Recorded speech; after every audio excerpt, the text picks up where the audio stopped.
இன்றைய வேளாண் தொழில்நுட்ப பகுதியில் பனையிலிருந்து மதிப்பு கூட்டப்பட்ட பொருட்கள் தயாரிப்பு குறித்து மதுரை மாவட்டம் சமுதாய அறிவியல் கல்லூரி மற்றும் ஆராய்ச்சி நிலைய உணவு அறிவியல் மற்றும் ஊட்டச்சத்து துறையின் பேராசிரியர் முனைவர் கே சாந்தி அவர்கள் தரும் தகவல்கள்.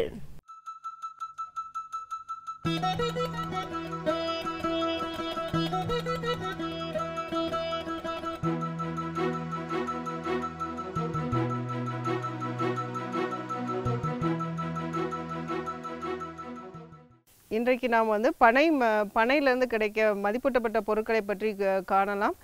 அதில் பொதுவாக பனங்கிழங்கிலிருந்து என்னென்ன மதிப்பூட்டப்பட்ட பொருட்கள் தயாரிக்கலாம் அப்படிங்கிறத பற்றி இன்றைக்கி உங்களோட பேச வந்துள்ளேன். பொதுவாக பனை நம்மளுடைய பாரம்பரியம் மற்றும் கலாச்சாரத்தோடு தொடர்புடையது. நமது பண்டைய இலக்கியங்களிலும் பொதுவாக சங்க இலக்கியங்களிலும் 8 தொகை 10 பாட்டு மற்றும் திருக்குறள் போன்ற இலக்கியங்களில் இதனுடைய பனையை பற்றிய குறிப்புகள் நம்ம காணப்படுகிறது. பனை நம்மளுடைய தமிழ்நாட்டின் மாநில மரமாக கருதப்படுகிறது. பொதுவாக பனை மரம்னு எடுத்துட்டிங்கன்னா பனையிலேருந்து அனைத்து பொருட்களும் மக்களுக்கு பயன் கொடுக்கறதுனால அது கற்பக விருட்சமாக கருதப்படுகிறது. பனையிலிருந்து என்னென்ன நம்ம பொதுவாக எடுக்கிறோம், என்னென்ன பொருட்கள் கிடைக்குது அப்படின்னு பார்த்தோன்னா, உணவுப் பொருட்கள் என்னெல்லாம் பார்த்தோன்னா பதநீர். அதில் பார்த்திங்கன்னா பதநீர் ஆண் மரம் பெண் மரம் தனித்தனியாக 2 மரத்துலேருந்துமே பதநீர் எடுக்கிறாங்க. அடுத்து நொங்கு பொதுவாக அது ஒரு வைட்டமின் சி, நிறைய ஆன்டி ஆக்சிடென்ட் நிறைஞ்ச ஒரு பழமாக கருதப்படுகிறது. அது பொதுவாக நிறைய மருத்துவ பண்புகளை கொண்டுள்ளது. அடுத்து பனம்பழம், அதுக்கப்புறம் பனங்கிழங்கு. பனை பொருட்கள் எல்லாமே ஒரு குறிப்பிட்ட சீசனில் மட்டும்தான் நமக்கு கிடைக்கிறது. அதுவும் பனங்கிழங்குன்னு எடுத்துட்டோன்னா ஒரு பொங்கல் மற்ற பண்டிகை காலங்களில் தான் கொஞ்சம் அந்த காலங்களில் கிடைக்கிது. அப்புறம் ஒரு குறிப்பிட்ட ஒரு 3 மாதம் வரை தான் கிடைக்கிற மாதிரி இருக்குது. ஸோ அந்த சீசனில் கிடைக்கிற கிழங்கை நம்ம எப்படி அதை மதிப்பூட்டப்பட்ட பொருட்களாக பயன்படுத்தலாம் அப்படிங்கிறத பற்றி பார்க்கலாம். பொதுவாக பனங்கிழங்கு மற்ற கிழங்குகள் மாதிரி நம்ம உணவில் பயன்படுத்துறது கிடையாது. ஏன்னா அது எதுக்காகன்னு பார்த்தீங்கன்னா அதில் கசப்பு தன்மை இருக்கனால அந்த கசப்பை அதை நீக்கிய பின்பு பனங்கிழங்கு மாவு எப்படி தயாரிக்கலாம் அப்படிங்கிறத பற்றி பார்க்கலாம். ஃபஸ்ட்டு முத்திய கிழங்கு நம்ம எடுத்துக்கணும். பனங்கொட்டையை முளைக்க போட்டதுலேருந்து ஒரு 124 மாதத்துக்கு அப்புறம் வரையில் கிழங்குகளை நம்ம எடுத்துக்கணும். அந்த கிழங்கு பார்த்திங்கன்னா ஃபஸ்ட்டு தோலை நீக்கினதுக்கப்புறம் அதோடைய அடிப்பாகம், அந்த நுனிப்பாகம், இதெல்லாம் நுனியிலலாம் நீக்கியதுக்கப்புறம் நல்லா வேக வைக்கணும். உப்பு கலந்த நீரில் ஒரு 40 நிமிஷம் வேக வச்சு எடுக்கணும். வேக வச்சதுக்கப்புறம் அதை என்ன செய்யணும்னு பார்த்தீங்கன்னா நாரெல்லாம் எடுக்கணும். அந்த நாரில் நார் எடுத்ததுக்கப்புறம் சின்ன சின்ன துண்டுகளாக அதை பிரித்து எடுக்கணும். அதோடைய சைஸ் ஒரு 2 சென்டிமீட்டர் தடிமன் இருக்க மாதிரி பார்த்துக்கணும். அதை நீங்கள் இயந்திர உலர்த்திகள் இருக்குது, அது மூலமாக உலர்த்தலாம், காய வைக்கலாம். அப்படி காய வைக்கும்போது அந்த உலர்ந்த துண்டுகள் ஒரு 6 மாதம் வரை கெடாமல் இருக்கும். 6 மாதம் வரை கெடாமல் இருக்கும். இதே நீங்கள் மாவாக்கி அதை பயன்படுத்துனீங்கன்னா 3 மாதம் வரை இருக்கும். இந்த மாவை பார்த்திங்கன்னா இந்த பனங்கிழங்கை எதுக்கு பொதுவாக பயன்படுத்துகிறோம் அப்படின்னு பார்த்திங்கன்னா, பொதுவாக அது செரிமான கோளாறுகளுக்கு ஒரு உகந்த உணவாக கருதப்படுது. வாய்வு, அதே மாதிரி செரிமான பிரச்சனை சம்மந்தமாக, அதனால் கல்லீரல் அந்த ரிலேட்டடாக வர செரிமான கோளாறுகள், அந்த பிரச்சனைகளை குணப்படுத்துகிற தன்மை அதுக்கு இருக்கனால அதை நம்ம பயன்படுத்தலாம்.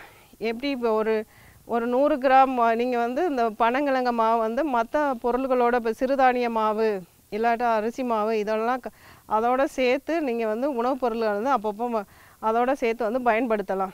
இப்போ ஒரு சிறுதானிய சத்து மாவு எப்படி தயாரிக்கிறது, இப்போ பனையிலேருந்து எப்படி பண்ணலாம் அப்படின்னு பார்த்தீங்கன்னா, இப்போ கம்பு சிறுதானிய முளைக்கட்டிய கம்பு மாவோட இந்த பனங்கிழங்கை சேர்த்து எப்படி தயாரிக்கலான்னு பார்த்தீங்கன்னா, கம்பை ஒரு 5 மணி நேரம் ஊற வைக்கணும்.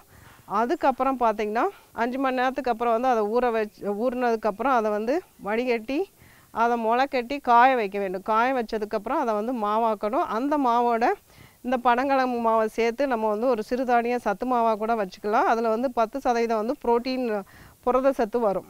இந்த சிறுதானிய மாவை நம்ம பாலோட சேர்த்து கலக்கி குடிக்கலாம். இல்லாட்டி வேறு சத்து உருண்டைகள், இல்லாட்டி வேறு நம்ம புட்டு அந்த மாதிரி கூட தயாரிக்கலாம். வேறு பனங்கிழங்கு மாவை வேறு என்னென்ன செய்யலாம் அப்படின்னு பார்த்திங்கன்னா, நம்ம அன்றாடம் பயன்படுத்துகிற உணவுகளில் பண்ணலாம். இந்த சப்பாத்தி மாவு அந்த சப்பாத்தி தயாரிக்கிறதுக்கு பயன்படுத்தலாம். அதுக்கப்புறம் புட்டு மிக்ஸ் இந்த மாதிரி இது தயாரிக்கலாம். பிஸ்கட்ஸ் அதில் கூட 30% வரை பயன்படுத்தலாம். அப்புறம் இடியாப்பம் இந்த மாதிரி இதில் எல்லாம் கூட நம்ம வந்து பயன்படுத்தலாம். பனங்கிழங்கு மாவு வந்து பார்த்திங்கன்னா 1 கிலோ பனங்கிழங்கை வந்து நம்ம வந்து உலர வைத்தோன்னா 30% மாவு தான் கிடைக்கும். அதுக்கு வந்து அதிக ஏற்றுமதி இது வந்து நம்மளுக்கு வந்து ஏற்றுமதி வாய்ப்புகள் வந்து நிறைய இருக்குது. ஏன்னா அதில் நிறைய இந்த மருத்துவ குணங்கள்லாம் இருக்குது.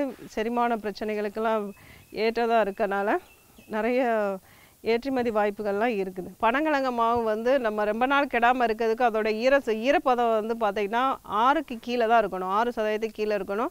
அந்த பனங்கிழங்கு மாவில் வந்து பார்த்திங்கன்னா என்னென்ன சத்துக்கள் அப்படி இருக்குதுன்னு பார்த்திங்கன்னா புரத சத்துக்கள் வந்து அதிகமாக இருக்குது. அதுக்கப்புறம் நார்ச்சத்து ஒரு 7 கிராமுக்கு மேலேயே நார்ச்சத்து, அதிக நார்ச்சத்துக்களை கொண்டுள்ளது. அப்புறம் நிறைய தாது உப்புக்களையுமே நிறைய கொண்டுள்ளதுனால நார்ச்சத்துக்கள் வந்து 7 கிராமுக்கு மேலே இருக்கிறதுனால இது வந்து நிறைய இந்த கான்ஸ்டிபேஷன், இந்த மலச்சிக்கல் இந்த மாதிரி பிரச்சனைகளை வந்து தடுக்கிறதுக்கு வந்து பயன்படுகிறது. மெயினாக அந்த மாதிரி இது அந்த வயிறு அந்த உபாதைகள் சம்மந்தமாக வந்து மெயினாக வந்து இந்த பனங்கிழங்கு மாவு வந்து நம்ம வந்து பயன்படுத்துகிறாங்க. இது பனங்கிழங்கு பொதுவாக அந்த பனைமரம் எங்கெங்கெல்லாம் இருக்குதுன்னு பார்த்தோம்னா தமிழ்நாடு ஒரு 7 மாநிலங்களில் வந்து அதிகமாக இருக்குது. அது குறிப்பாக வந்து தமிழகத்தில் வந்து அதிகமாக இருக்குது. அடுத்து ஆந்திரா, கேரளா, அப்புறம் மகாராஷ்டிரா, பீகார், மேற்கு வங்காளம் போன்ற இந்த மாநிலங்களில் தான் இது பொதுவாக வந்து காணப்படுகிறது.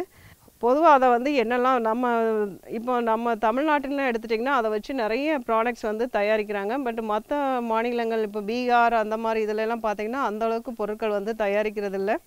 இங்கே இப்போ நிறைய வந்து இந்த பனங்கிழங்கு மாவையே எடுத்துட்டிங்கன்னா இந்த பனங்கிழங்கே எடுத்துட்டிங்கன்னா நம்ம வந்து அந்த மாவை வச்சு வந்து நிறைய பொருட்கள் தயாரிக்கலாம். இந்த மாதிரி தயாரிக்கிறப்போ நிறைய நார்ச்சத்தும் கொடுக்கும், நிறைய நாள் வந்து நம்ம வந்து பயன்படுத்தலாம்.